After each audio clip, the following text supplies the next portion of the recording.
அனைவருக்கும் வணக்கம். சுவாதி நட்சத்திர வழிபாடும் ஸ்ரீ நரசிம்மமூர்த்தி வழிபாடும் மிக முக்கியமானது ஆகும்.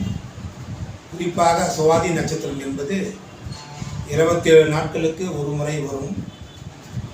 இந்த நட்சத்திரம் துலா ராசியில் வரும். இது சிறப்பு நேர்மையான நட்சத்திரமாகும். மேலும் நரசிம்மர் மூர்த்தி அவர்கள் நான் தூணிலும் இருப்பேன் துரும்பிலும் இருப்பேன் என்று பக்தனுக்காக அவதாரம் எடுத்த நட்சத்திரம்தான் சுவாதி நட்சத்திரம். இந்த நட்சத்திர வழிபாடு என்பது குறிப்பாக நம் வீட்டுக்கு அருகில் உள்ள நரசிம்மர் கோயிலுக்கோ அல்லது பெருமாள் கோயிலுக்கு சென்று நாம் வழிபாடு செய்தால் நம்முடைய நீண்டகால கடன் பகை நோய் தீரும் என்பது ஆன்மீக உண்மை.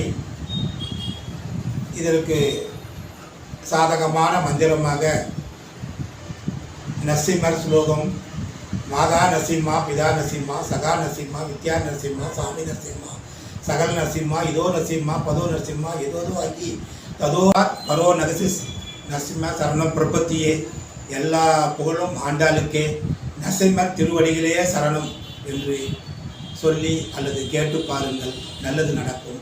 அப்படி இல்லாவிட்டால் ஸ்ரீ நரசிம்மமூர்த்தியே சரணம் என்று வழிபாடு செய்தால் கண்டிப்பாக நம் வாழ்க்கையில் மிகப்பெரிய மாற்றம் கிடைக்கும், நடக்கும் என்று சொல்லி அனைவருக்கும் சோளிங்க ஸ்ரீ நரசிம்மமூர்த்தியின் ஆசீர்வாதமும் அமிர்தவல்லி தாயாரின் அனுகிரகமும் ஸ்ரீ யோக ஆஞ்சநேயமூர்த்தியின் பரிபூர்ண அனுகிரகமும் நம் அனைவருக்கும் கிடைக்க வேண்டி நல்லதே நினைப்போம், நல்லதே நடக்கும். நன்றி.